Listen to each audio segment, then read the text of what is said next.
to put into perspective, people not only living in Gaza have been infected by this war. Joining me now is Jonathan Feldstein. He's the president of Genesis 123 Foundation. Jonathan, good morning to you. Thank you so much for joining us here on Live Now from Fox. Hi, Janae. It's a pleasure to be with you, and thank you for giving me this opportunity. Absolutely. So you and your family don't live in the Gaza area. Can you share with the viewers where you live and how your family has been impacted by this war? Yeah, sure. We live about 40 miles to the east of Gaza, just south of Jerusalem. I would say the first half, what are we in day 11? So probably every day in the first half of this war so far, we've had sirens and rockets exploding overhead, taken down by the Iron Dome. Yesterday I was in the hospital in Jerusalem, which is really maybe only 15 kilometers as the crow flies. And there were explosions overhead that shook the hospital, shook our home. My daughter was outside with my 3 grandchildren. But because the rockets weren't coming here specifically, there was no air raid siren here sending people into the bomb shelters. Just everyone heard the explosions and felt it. It's haunting. You know, I've been here in Israel 20 years. We've been through wars, so to speak, but it's never been like this. It's never been a situation where we've had about 5% of the population currently serving in the army. That gets very personal because many of the young men and women cleared out of my town Saturday when the war broke out a week ago, including my son-in-law. Life is anything but normal. There's a lot of fear. There's a lot of grief. My other daughters and my wife have been to, I've lost count of how many funerals they've gone to. We had a young man in our community who was killed, and a soldier, a 20-year-old man. And there's this grief and there's anger. Rightfully so. Jonathan, so your son, newly married, on the front lines, break that down. How was he recruited, per se, for this? Was he forced to do this? How did all of this go down for you all? Well, like almost all Israeli men and most women, when my son turned 18, he was called up for recruitment to the army. And he deferred for a couple of years, but then went in as a combat soldier. I don't want to say what unit; it's not relevant right now. But a combat soldier, and we were all wakened here, or shaken, I should say, Saturday morning, the 7th of October, with an air raid siren that jolted us out of bed very early. It was supposed to be a quiet Shabbat, a holiday. We knew something bad was going on, but because we're Orthodox Jews and we don't use electronic devices typically on Shabbat, and it wasn't life-threatening to us, even though we heard rockets exploding overhead, we knew something bad had gone down, but we didn't know what. And we assumed that my son-in-law had been called up. And honestly, didn't even leave the house after then. We stayed close because we were sent to the bomb shelter in our own home, I think 4 times just that morning.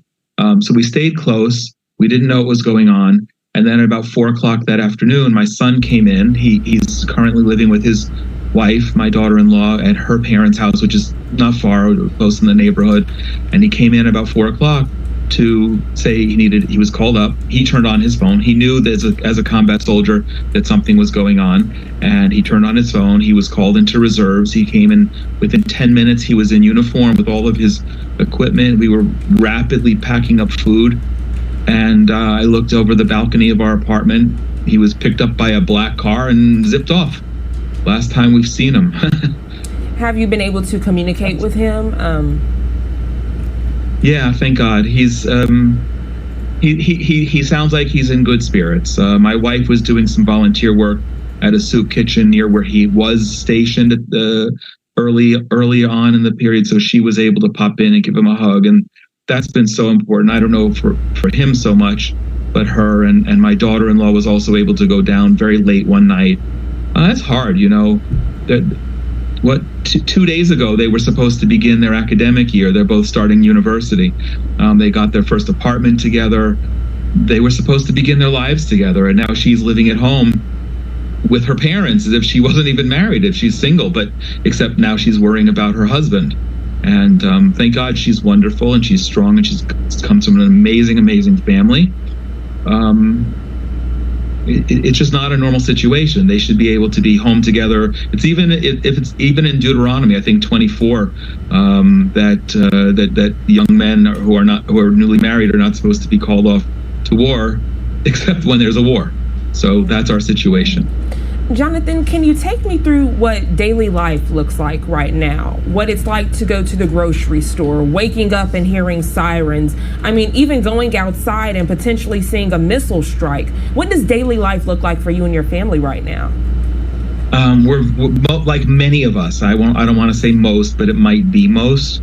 People are staying close to home. We're not going out a lot. I got out yesterday because we were able to fund a program to evacuate dozens of people who live on the Gaza border through my nonprofit, Genesis 123 Foundation, and I got to visit them. But it's been days since I left my house because I have nowhere to go. We need to stay close to the bomb shelters. The roads are empty. I had to drive my youngest son to his, he's in a pre-army program. He's 18, and next year he'll go into the army. But the other night I had to drive him. There's no one on the roads. Jerusalem was empty yesterday. It feels almost like we're living lamentations, the emptiness and the solace of Jerusalem. It's haunting. It's and as I said, it's sad. But I have to tell you, there's with all of the sadness, with all the grief and fear and anger, there's still a tremendous sense here of unity. The support, the Hebrew word is chesed, the kindness that people are doing for one another has been like I've never seen it before. And for those of us who are also American and remember that horrible day in September 22 years ago, we were still living in New Jersey. It's very similar. It's really very similar. We feel like we've been attacked and violated. Of course, we've lost nearly half in one day of all the people who were killed on September 11th for a country that's a fraction of the size. So the magnitude is great. And I would say that very few Israelis don't know somebody who's directly been killed, injured, taken hostage, or the relative of one of those people. You talk about the hope and unity, and also there's fear. How does all of that coexist to where you're able to speak a complete sentence right now? Because many people can't fathom the images and the audio that you all are experiencing on a daily basis. I'll be honest with you. This is my escape has been jumping into my work. I have a voice. I'm calling that my weapon. This is so amazing that you're giving me this opportunity. I've lost count of how many interviews and briefings and prayer events that I've been able to participate in and host. And this is the first of 4 that I'm doing today.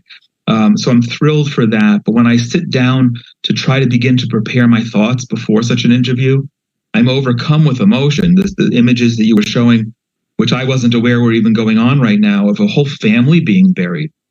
I mean, it breaks my heart.